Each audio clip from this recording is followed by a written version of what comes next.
Welcome to Furniture Clinic. In this video we will show you how to restore a leather car interior. To demonstrate the restoration process, we will be using this car seat, which as can be seen has suffered some light wear and colour loss. As this seat has sustained relatively minor wear with little or no structural damage to the leather, the only products needed for this restoration are the leather colouring kit and the leather binder. The first step in any restoration is to properly prepare the leather, removing any sealants or coatings from the surface.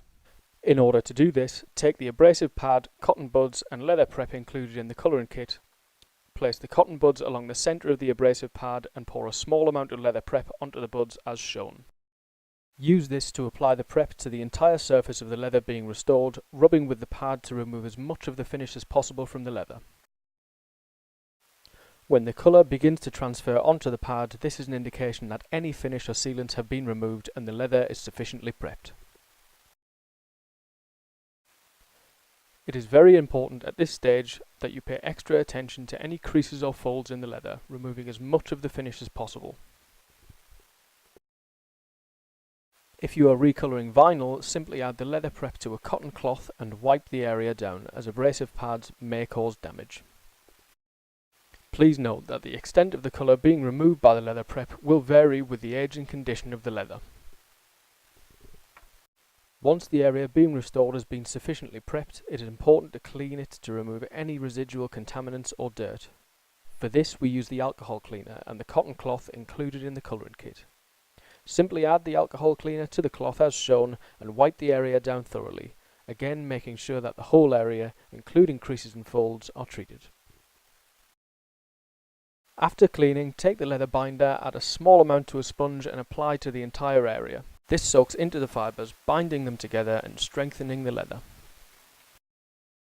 You will need to apply approximately 3 to 5 coats of this, leaving sufficient time for the previous coat to dry before applying the next, and always making sure that where there is a build-up of binder in areas such as stitching or deep crevices, that these are wiped away before they have time to dry. Once the binder has been given sufficient time to dry, the next stage is the application of the first coat of leather colorant. For the first coat, simply apply a small amount to a sponge and rub onto the leather in a circular motion. Applying the first coat in this manner ensures that the colorant penetrates into any creases or valleys in the grain. Apply the colorant to the entire area and allow to dry. After the first coat, the leather is ready to be coloured using the airbrush provided in the colorant kit. Hard to reach areas such as stitching should be coloured first to ensure they are adequately covered.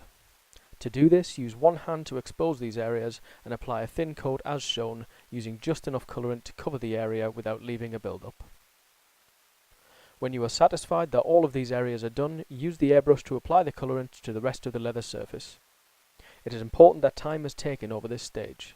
Building up the colourant layer in a series of thin coats, allowing each coat to dry before applying the next. This will create a more professional end result, preserving the look and feel of the leather and giving a nice even finish. Altering the direction you spray from with each coat will also aid this. There are no hard and fast rules on how many coats are required. You should simply use enough to completely cover the surface of the leather. In this example, 3 coats were adequate to cover the entire seat. Once the leather colourant has been applied, the final step is to seal the colourant and provide the required finish. Using the airbrush, apply 2 coats of the glossy super seal, even if you are going for a matte or satin look, as this forms the basis for a stronger, more robust finish. When the super seal has been applied and allowed to dry, you can apply the remaining matte, satin or gloss finish again using 2 coats to give the desired effect. To complete this example, we use the stylish satin finish. As can be seen in these images, by following these steps and using the right products, a worn, tired looking leather interior can be transformed to look as good as new.